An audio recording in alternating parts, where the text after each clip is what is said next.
know. I'm kind of getting used to that little intro music. The jingle. Jazzy. I love the jingle. Yeah. Yeah. Hey, well, Really welcome to Riverfront Territory. It's a Cincinnati Reds podcast on the Foul Territory Network. I am one of your hosts, Trent Rosecrans, a longtime Reds beat writer, now at The Athletic. And this is my co-host, a man who faced a young Brandon Phillips 3 times in his career, all in the same game. June 27th, 2003 at Jacobs Field. Yeah. Although they were only teammates, both now members of the Cincinnati Reds Hall of Fame, although there are now teammates in the Reds Hall of Fame, that only teammates in spring training when both were with Cleveland. Yeah. So a couple of young bucks with greatness ahead of them. Mr. Danny Graves. Well, I was actually old. He was the young buck that was still producing. I was on my way out when I. Oh, that's right. Him. You were on the way out. You started, and I always forget about the ending part of your career in Cleveland. The book ends in Cleveland. Yeah. But that's funny because I didn't realize I faced him 3 times in the same game. But after you mentioned that, like I don't know what I did against him, but 2003, obviously the year I started, I was dealing that game for a while. I think I threw 7 and gave up 2, maybe, or 3. You gave up 3. Okay. All in the 7th. All in the 7th. There you go. So they should have took me out after 6. If I was pitching these days 6 innings with no runs, that's perfect. Right. You're already home when the game's over. Totally. Yeah. Yeah. And really, had that happen, your line against Brandon Phillips sort of looked a lot better, because the first time you faced him, he grounded out. And then in the 6th, I think he started the 6th by striking him out on 3 straight pitches. Is that right? Oh my gosh. I would love to. Oh, I wish I remembered that. Really do. And the next inning, he gave up 3. Yeah. And the last was driven in by one Brandon Phillips on an RBI single. Rude. Although I think it was only 2 earned. That's why you said 2. Right. Yeah. That's probably why. Was unearned. Yeah. Because us pitchers, we don't count the runs that are unearned. We just say 7 with 2 earns. 2 earned 7 hits, or 7 innings, 6 hits. I just lost that page. I don't know what happened. Ooh, this is good radio, or whatever the hell this is. Uh-oh. But yeah. I lost that page. I don't know what happened. Oh well. Anyway, but you gave that's up. All right. I can tell you what else happened. That day. That was a special day. Not because I only gave up 2 runs, and not because Brandon Phillips got a single and the 3rd RBI of the game, or whatever it was. That day, Trent, LeBron James was just drafted by the Cleveland Cavaliers, and he came out to throw out the first pitch. Yeah, we were in Cleveland. So he came out to throw the first pitch, and of course he just signed with Nike too. Well, we had Ken Griffey Jr., so LeBron came into the dugout. Yes. Is this when he took BP and it was just awful? Yes. But like Rick Stowe talks about that one all the time. Yeah. It's very unathletic. I can say that now, but because pitchers had a better chance of hitting than he did. But he's not a baseball player, so it's okay. Doesn't have 2 home runs to his on his baseball reference page like you. Exactly. He doesn't even have a stolen base like I do. But anyways, so here's the thing. This is LeBron's a 17, 18-year-old kid, however old he was. Well, he's sitting in the dugout with Griffey before the game, before he had to go out. So since I started that game, I was trying to be locked in and focused and getting ready to go out and do my pregame stuff. And I saw him sitting over there, and I'm like, do I go over and say something, or do I just big league him and say, I'm the starter today and I'm going to go out and get ready for this game? Guess what I did? You big leagued him. I did. Yes. And I cannot believe it. I can't believe it. I hate it. I hate that I did that. I love it. You do? Love it. Cause I'm thinking of seriously, one of the last people I expect to ever big league anybody is Danny Graves. Yeah. Oh my God, this makes me so happy. And I just thought, I was like, dude, I can't, I got to go get ready for the game. I am the starter today. Like, I have to get ready for the game. I don't care if it's LeBron. I need to get ready for the game. But see, here's the thing, Danny. LeBron, everybody'd been kissing his butt forever. Uh-huh. You know what? Mm-hmm. You're like, hey, you're going to be a professional athlete now. It's different, kid. You got to put stuff aside. You got business, you take care of business. Maybe, I'm just saying, there's a possibility that a young LeBron was like, oh, everything's going to be easy. And then he saw Danny Graves walk by and big league him and be like, oh, that's a man who means business. And that dude's locked in. He's locked in, ready early, none of this lollygagging, taking care of business on the field. Yeah. It's business. And so before every game, you always see him do this. Uh-huh. He goes, Danny Graves. That is amazing. Dude, you just spun that so perfectly. So now, yeah, maybe that's why his career turned out so great, because he knew that as a professional athlete, you can't have these distractions before the game. No. You have to go out and prepare yourself for the game. And dude, 7 innings and only 2 earned runs. So, right. That's usually pretty good. That sounds like a managerial mistake, Yeah. Quite honest. Yeah. Or our offense sucked that day. It did. We needed Brandon Phillips in our lineup that day. Yeah. I don't know. Yeah. You spun that perfectly though. But thank you. I'm pretty happy myself. Ken Griffey Jr. struck out 3 times because he wasn't prepared. So that's what it was. He was doing this time, and I'm totally kidding again. Yeah, totally kidding. But it's the same guy every day, more or less. It's just goof. Yeah. I don't even know who started for them that game. Billy Traber. Dealing. Wow. Oh, Billy showed your ass up. What did he do?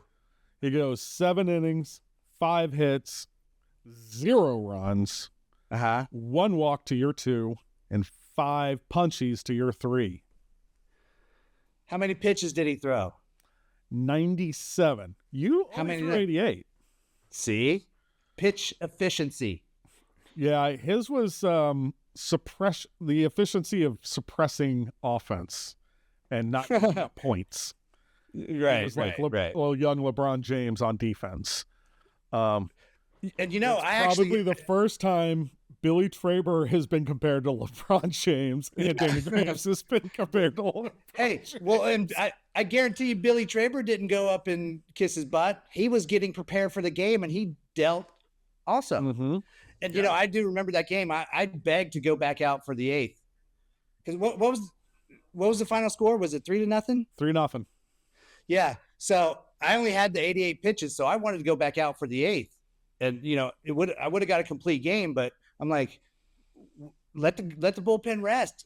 I got another inning in me, even though I just sucked that inning, but we got another inning. You already messed up and kept you in an inning too long. Might as well make it 2 innings too long.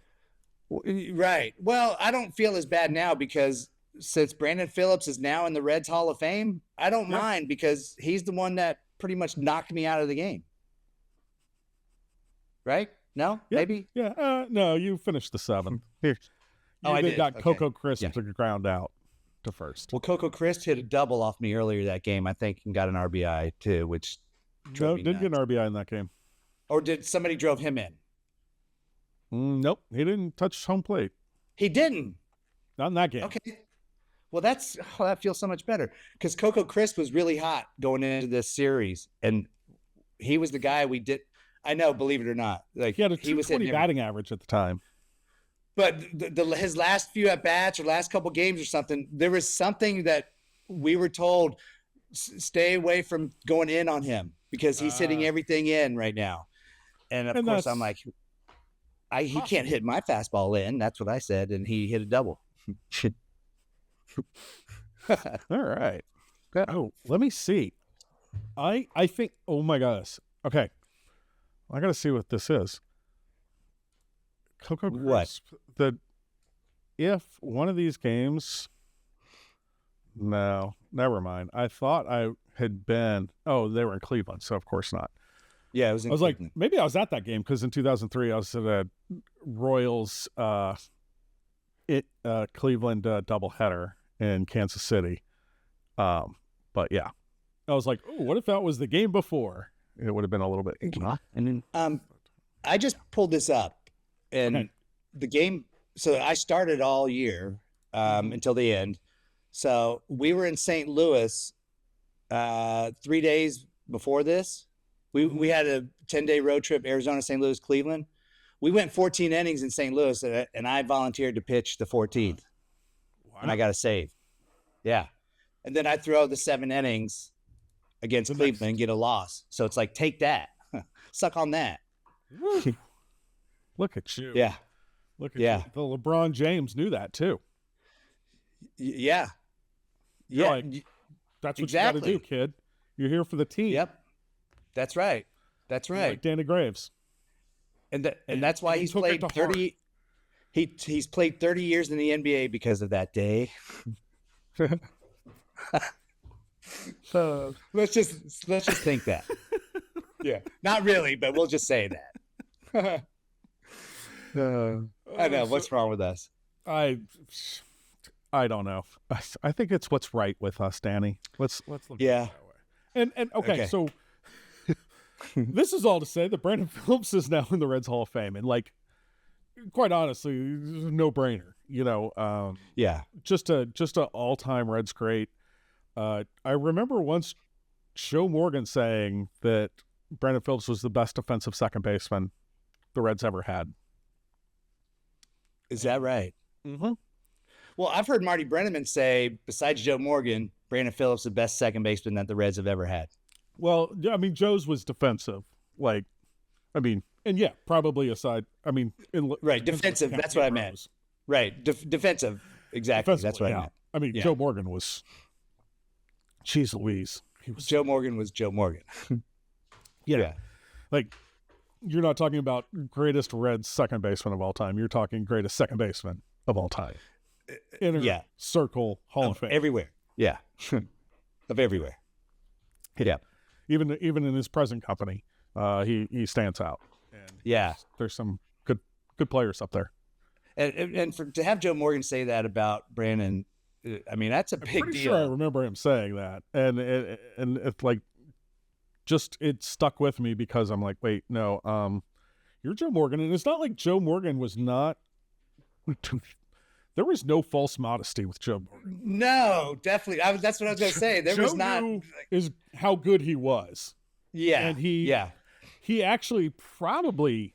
What's funny is, like, Joe Morgan, I think, became known for like the sabermetrics, where like so much of what was spouted against was what held like the public thought of Joe Morgan against. Like he has several 10-win seasons. Like it's just unbelievable how good he was, and like he would have been a statistical darling if he weren't known more for his dislike of of statistical analysis, which is just it is actually ironic, not the way that most people use that word, but the way that Merriam-Webster does. It's a big pet peeve of mine, Danny.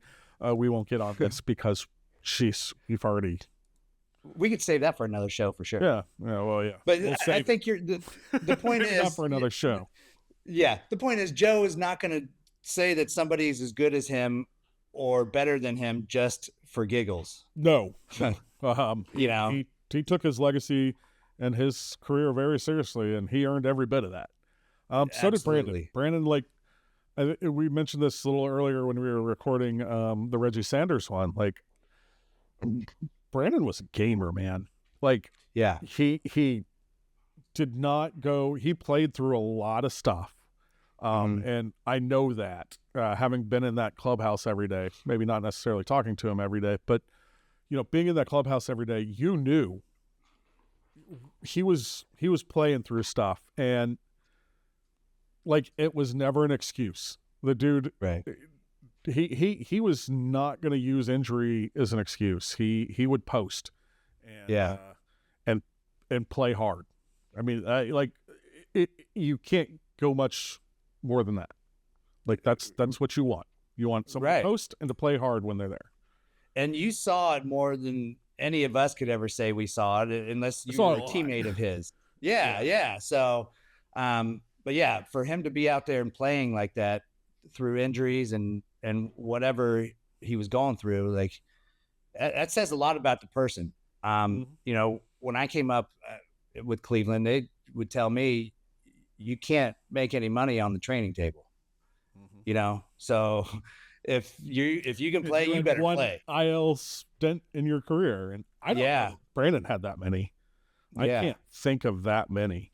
Well, the only reason they suggested I do it is because we were already way out of it, and there was no reason for me to keep, you know, trying to go. And I ended up coming back for the last couple of weeks of the season, or last few weeks, but like there was no reason to push it, you know? And I was like, all right, whatever. It's like, I can't say no. So, but yeah, you can't perform when you're on the training table. If you can play, you need to play, and just know that you're not going to be 100% every single day. And here we go. Another thing that you both have in common, besides spending your time or making your debut with Cleveland, that's a good way to put it. Both of you were only on what was then called the disabled list, now the injured list. You were only on there once, both of you. Wow. And he played a lot more games than I did. Yes, he did. You know, in 2014, he had a torn ligament in his left thumb. I remember that. And like, I think he had been playing with it for quite a while. Came back in August, like a month or so later, and played with it through the rest of the year. And you know, like, how do you even hold a bat? Because you're playing and off the IL doesn't mean you're healthy. Right. Totally. Doesn't mean you're healthy. Sometimes especially you just come back. You know, it's always the little ones too, right, Danny? Like, the little ligament in the thumb. That's what took Brandon Phillips down. You know. Yeah. That's what I'm saying. But then you realize what all you do with the thumb in baseball. It's like everything. Yeah. He could have padded it up, and if he was only a defensive player, okay, you could probably have played through the whole thing. But how do you hold a bat with a torn ligament and not like just want to cry every time you swing? Be able to, you know, like physically and still produce. And I'll tell you what, I do remember that kind of like anecdotally. It's just like, I remember him playing. It was obvious for a while, and he just still wanted to play until he just couldn't. And I mean, you love that in a player. You love that in a teammate for sure. Yeah. So, you know, there you go. Brandon Phillips. What do you remember about him as a player? Besides, I mean, I guess really you were almost like have more of a relationship with him as a fan or a commentator, kind of on the outside than you do inside. Yeah. So when we were in spring training together in Cleveland in 2006, before he got traded, like he was always cool. Like we always would, hey, what's up? And, you know, not hang out or anything. But then after I retired, and he's with Cincinnati for so many years, and I would do things with the Reds or see them in Chicago or wherever I was, me and BP we would sit there and talk like we'd been buddies forever. So that's I kind of got to know him a little bit more off the field, but you know, maybe he's still a little reserved because I'm the media now. I don't know, but I always got along with BP. Like we always, you know, I didn't see him as much as everybody else and wasn't a teammate of his for long, but I'm telling you, like the guy was always smiling when I saw him. Always. Hell of a player, man. Yeah. Hell of a player. Love watching him play. Gosh. There are still some plays where you just there's no way. Like there was one where he went between his legs to get Jason Bourgeois, and Jason Bourgeois would play for the Reds a little bit later. That dude could fly when he was younger. Oh Yeah. my goodness. Well, the behind the back flips to Joey at first, even the butt tag, and like there's so many different things that he would do, and people are like, well, how does he even think of that? Well, I mean, I heard that he practiced those plays. You know, there are Which people a couple don't do of that. guys. It's funny, like a couple guys stand out, and Brandon's one of them, and the other is Jose Iglesias, who I just Yeah. loved watching practice. Yeah. 'Cause those guys would try different things, and Iglesias is like next level. Like, Yeah. he like I don't even know how to describe. I think I wrote it once. Like, he kind of like backhanded everything. That was his practice. Yeah. Everything was a backhand, and I'm doing it with my right as opposed to left because I'm left-handed, and nobody asked left-handed people to backhand anything. I guess first baseman, we had backhand. First base, yeah. Backhand scoops, yeah. Yeah, backhand scoops and grounders, you know. Well, But yeah, I'm going to top you real quick. And Iglesias, yes, fantastic. But do you remember Juan Castro? Juan Castro, Manos de Oro. Oh, I would sit like for him. What I really liked, because like it was completely different because those guys practiced everything Yes. you could think of. Yeah. And would like be all over the place, and it was flashy practice, and then they had flashy plays. Right. Juan Right. Castro, it was like Tom Amansky's wet dream.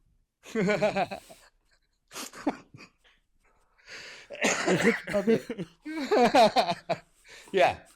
Because Yeah. like you would watch him and just like him on his knees taking field grounders on his knees and his hands and everything. Just it's like a magician. Yes. That's what it was like watching a magic show. You're like, how did he do that? Do it again. Do it again. And it wasn't like the big magic trick. It's that close magic where you're like, that's not possible to fool me. You Yeah. know? It's not a big show. It was just like so smooth and perfect. And it was like, you almost felt like it was showing off, and you know, it was him keeping those skills sharp. That's what it was. But it almost felt like just showing off. Like, you know, someone like a pianist just like screwing around at the bar, found a piano. Right. So. But that's what makes these guys so good with the glove, because whether it looks showing off or not, they're practicing what they could do in a game. And I know Juan did it so nonchalantly. You're like, oh my gosh, like how? It was a quiet greatness. Right? Yeah. Yep. And then Brandon was a loud greatness. Dude, you're such a wordsmith, dude. That was perfect. Let's just end it on that. I kind of want to Costanza in here and just walk off. But I got to do the thing where, hey, this is going to be, I hope everybody had a great Christmas and is going to safe New Year coming up, all those kind of things. That's right. We here at Riverfront Territory, which is part of the Foul Territory Network, love for you to subscribe, YouTube or your favorite podcast app of choice. And also, you know, anywhere else and rate, review, both of those things. Like we, you know, in the spirit of the season, positive reviews only. 5 stars only. You know, our mothers, both of our mothers, I'm sure, always told us if you don't have anything nice to say, you don't need to really say anything. That's right. Constructive criticism, couched with, you know, taking Danny and I's fragile feelings into account. It's always welcome, but you know, just do it with a smile. Do it kindly. Yes. Do it kindly. So, all right. We'll be back next week. This is the teleconference from the Reds of Brandon Phillips and on being inducted into the Cincinnati Reds Hall of Fame. So congrats to him and the entire class. Like, I mean, Aaron Harang, Reggie Sanders, Brandon Phillips, just remarkable. And Ranger was great. Well, all three guys you could see, like, I don't know, you know this, like, Danny, it really means a lot because it's just like, hey, yeah, I did put a lot of effort in. I did a lot of this, and it was for myself. And it's nice that people remember me as a pretty darn good player. And all four of the people just mentioned, Aaron Harang, Reggie Sanders, Brandon Phillips, and Danny Graves were great players. And it's nice to remember it. You're so kind. You're going to make me cry, dude. I know. I'm a wordsmith. Wordsmith. Wordsmith. You are. You are. But first of all, man, I appreciate y'all allowing me to go on this call. I really appreciate that. For me to be inducted into the Reds Hall of Fame, it really means a lot. I don't know if it was the writers, I don't know if it's the fans, but I'm here. And I'm happy that I can say that I'm here. Just to be in the class with everybody that's going in right now, it's a blessing. And also for the people that was before me that's in the Red Hall of Fame. I've been there I was with the Reds maybe 11 years, I think. And for me to go see them have their speeches and meet everybody, one of my favorite Reds is Eric Davis, and just talking to him being around Barry Larkin, those guys.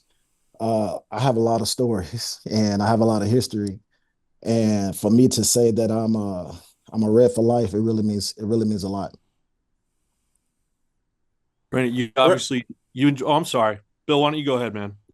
Oh, okay. Brandon, you started, I remember your pro career with the Expos, then you went to Cleveland, and then you were traded to the Reds. Could you tell me what was it like to finally get that break with the Reds? Because I remember you wanted a big chance with the Expos and Indians. You didn't get it.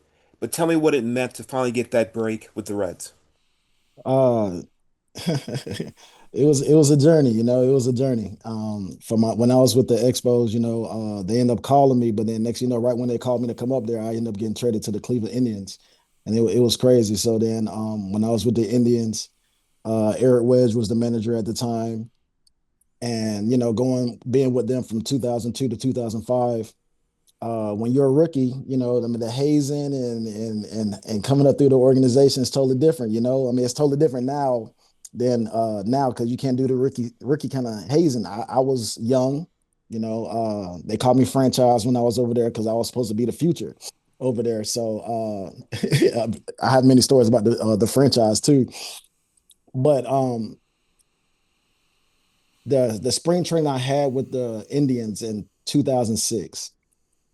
It was the best spring training I ever had. And I thought I was going to make the team. I thought I was going to be the guy with the Indians. And then next thing you know, I ended up getting designated.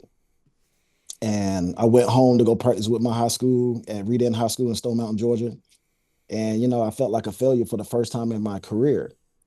And, I ended up getting a call from Wayne Krisky at the time. And he was like, Brandon, we want you to come here and be the player that you was in spring training. And then when I ended up getting there, I got called in the office with Jerry Narron at the time and Wayne Krisky. And Jerry Narron said, Brandon, hey, we want you to be yourself. Play the game the best way you know how. If you don't do it your way, you're going to do it our way. I saluted him. That's all I need to hear, and the rest was history.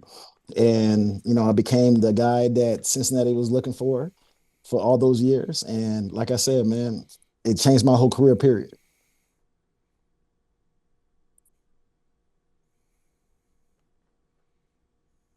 Brandon, you had success individually during your time in Cincinnati. The team had success.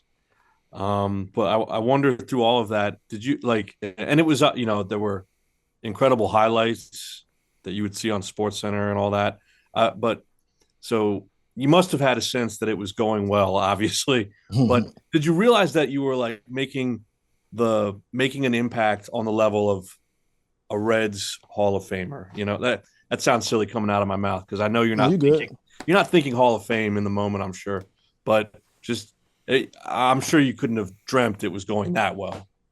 To tell you the truth, man, I really didn't know that much about the Reds history. I didn't really know that much about baseball really coming into it. I just love playing the game. And I didn't really start thinking about that stuff till Scott Rowland came to the Reds, to be honest. Other than that, I was just being the guy, just playing the game, being flashy. Baseball was boring as hell to me. So I was just basically just playing the game the best way I know how, I wasn't thinking about any stats. And then, Scott Rowland came over there. He taught us how to win. And, and that's what changed my mindset about baseball. And, and he was a blessing in disguise to me also because he really taught me how to be that all around player, how to be a great teammate, how to do all that kind of stuff. Because before Hills got there, I had King Griffey there, I had Adam Dunn, I had all those vets, and I was still young, but I had those vets there, and we were just playing the game just to win and just have fun. Like it was like club Great American Ballpark when we was there.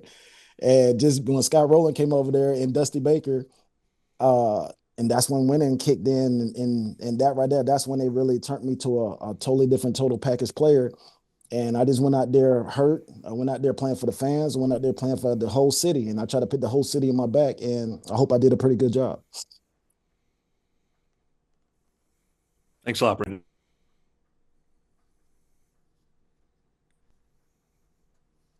Hey, Brandon, congratulations. Oh, thanks, man. I really appreciate it. Thank you. Can you hear me? Yes, I can. Yes, sir. Okay. I wanted to ask you about Dusty and what kind of impact he had on your career. And obviously, you always played with a lot of energy, but I'm wondering if Dusty also influenced your discipline for the game of baseball. Yeah, man, that's a good question. Dusty Baker was like a father figure to me. I mean, he kind of looked like my daddy, you know, a little bit, to be honest. I mean, minus the toothpick and the wristbands. So if my dad had that kind of stuff, he'd look just like him. But the way that Dusty, he was a player's coach. And I loved everything about Dusty. He let me be myself. He also got in my ass when he needed to, and I really needed that. You know what I'm saying? So he really, you know, when I didn't do the right thing, he'll take me out, or he'll put me on the bench, or he'll call me in his office. Be like, "Hey, that's a warning. All right, now we ain't playing at this. We over here trying to win. We trying to all win. It's not just about you." So he really like put his foot in my butt when he really needed to. And I mean, he's a student of the game, even though he knows everything about it. And we didn't start winning until he got there on a consistent basis. I mean, to be honest, I mean, either if you loved him or you really hate him, but a lot of people loved and respect him in the game. And I still talk to him still to this day. And he really elevated my game to another level. And, you know, and I really appreciate him and thank him because if it wasn't for him, I wouldn't have had the career that I really had. Thank you.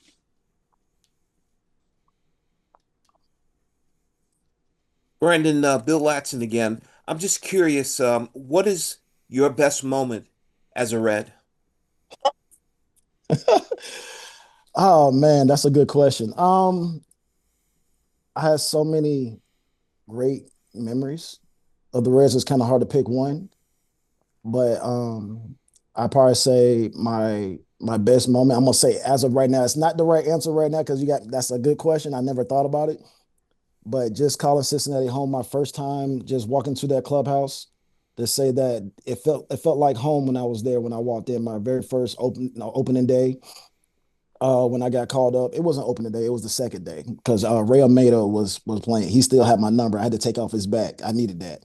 So, I could probably say my very first game at that field, and I felt like that was like my greatest moment because I felt like um I was home. And I felt like that's where I needed to be, and I can say that. I probably say that's my best moment. Yes, other than the walk off against the Cardinals and stuff. See, I have so many. It's so many I can really say, but I'm just gonna say that, man. It just feel good just to say I can call Cincinnati home. It might change when I start talking again, but right now that's my answer.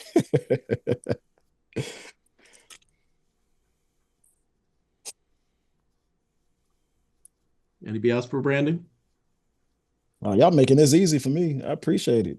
I got one more. Brandon, can you tell us a little bit about your where would the Reds caravan experiences rank for you as a member of the Reds? Well, let me tell you this. For all the players that are playing for the Reds right now, if you don't go to a Reds caravan, you're really missing out. I can say that, man. I did the caravan for so many years. I mean, seeing Reds country for your own self and for your own eyes, you would never know how Reds country really is, man. It's bigger than what you think. The fans, man, from all over, man, and just to make their day and just be in the caravan with the bus or whatever you want to call it with your teammates or with the front office or with the TV broadcast guys and what I'm saying with Jamie and Zach and You know, I said the guys, man. I mean, just being with Larry. I don't know if you was with me one time, but I just know that. You know what I'm saying? We had the all and what was the name that we did? The rock star bus. That's what we called ourselves. Yeah, we was the rock stars. So yeah, Marty was on there. I mean, man, you all the stories. I mean, even Chris Sabo was on there with me, and that man was crazy. You know what I'm saying? But it was just so much fun just to be on the Reds Caravan for all those years and just make the fans' day, man. I mean, I wish that a lot of players, if they have not did the Caravan, man, they're really missing out. They can just really give back to the fans, man, because they pay hard money for them to come to the game and watch you play. So, yeah, the Reds Caravan is amazing, man. I had a great time. And, you know, I miss those days, them rock star days, man. They ain't do it like us. They ain't do it like us. Brandon, what pitcher over the course of your career was the toughest matchup for you? Who would you say you had the most success against? I had success or no success? Both. Oh man. I really didn't like John Smokes. I really didn't like him for some reason. I really didn't like John Smokes. Yeah, when I stepped in that box, I hit the plate and I looked at him and it's something about him. I just couldn't hit him. I just didn't like that. You know, I could say King Felix is probably up there. I really didn't like him either. You know, but I really love hitting Kershaw though, and yeah, Kershaw, I really love hitting Kershaw for some reason. But after the brawl that we had with the Cardinals, I love playing against the Cardinals, period, because they couldn't get me out after that brawl. Before the brawl, oh my God, I couldn't hit the Cardinals at all. I mean, Chris Carpenter, Wainwright, those guys owned me. But after that had happened, Boo Phillips came alive, boy, and you couldn't do nothing to me after that. So, does a brawl bring a team closer together? I'm gonna say yes. I'm gonna say that it really did, man. It really did. You know, the Cardinals owned us before that brawl really happened. I mean, then after that, I feel like that we took off, we came together. You know, I'm not saying it was the best thing that happened, but you know, it really brought us together, and we had conversations about it. You know, things that happened to Jason LaRue. There's some things that we wish didn't happen. You know, because we don't do any things to hurt people, but it's okay to scare people and, you know, so let them know that we're serious. And we all came together after that brawl. And, you know, it felt good. And I think the city was behind us. They loved every second of it. I mean, the rivalry was there. And I mean, hey, that was that attitude era, man. We had fun. It was a lot of fun. Gotcha. Thank you. You're welcome.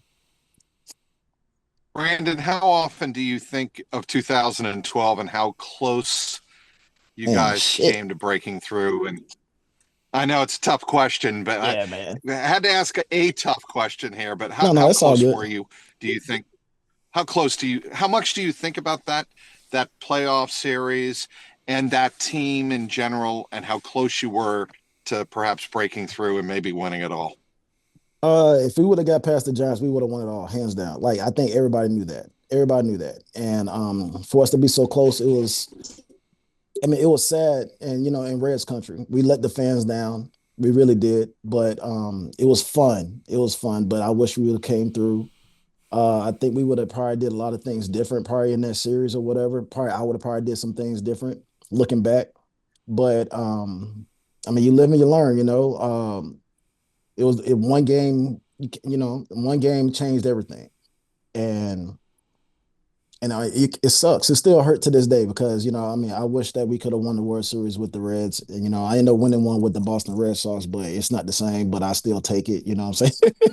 I mean, I still take it, but it's not the same, you know, to deal with the people that you've been going to war with all year long. And, you know, saying try to get Dusty his very first ring, even though he ended up getting it with the Astros. Shout out to Dusty for that. Yeah, man. I mean, it sucks. I still think about it every once in a while. Every time I'm back in Cincinnati, just knowing that we were so close, just one game, and yeah. Don't ask me that question again, man. I won't. Sorry about that. No, it's all good. I mean, hey, it's reality, man. It's reality. Had to ask one time. You sound like Megatron right now. I'm sorry. What you say? Maybe I'm the only person he sound like. Mike, you're breaking up. Can Okay. you repeat that question? Mike, you broke up there. Can you repeat that question? No, Mike. Man, dang. He must be in Wilder, Kentucky. Yeah. Oh, no, I didn't have a question. I'm good. I'm good. Thank you. Okay. Anybody else? Well, congratulations, Brandon. Thanks a lot for joining us here. Really appreciate you joining us here. So, no, I appreciate y'all. Thank y'all, man. It's nice to see all y'all faces. I'm swiping up and down. I'm seeing the names on here. I mean, it's cool, man. I really appreciate y'all having me. Shout out to C. Trent. What's up, big dog? I see you over there, man. Living it up. You know, Jamie, what's happening? Larry, the guys. Rick, see you. And, you know, like I said, man, I'm happy to be here. Hopefully I see y'all soon. And Larry, you know my number. Jamie, you know my number. So, like I said, man, I'm happy to be here. And thank you to the fans for really supporting me and being there still to this day. You know, I go back and forth from Cincinnati in Atlanta, and I try to lay low. I try to lay low when I'm in Cincinnati, but it's kind of hard. And for people to still recognize me there, it showed me that I did my job and they love me. And, you know, they call me Mr. Cincinnati. They call me all kinds of names. So, you know, I take the Mr. Cincinnati, I take it. And every time I go to Cincinnati in the airport, I get to hear one of the craziest voices of all time every time I go in there. And it brings back memories every time. Just to hear the voice of the Reds, Marty Burnham, that guy. It just brings back memories every time I walk in there. So y'all need to change that voice because it makes me want to pick up a bat and still play. I could probably still play right now. I probably play 1 or 2 games, you know what I'm saying? A week, you know. But other than that, man, I just want to say thank y'all again for the fans and thank y'all for really having me. I really appreciate it.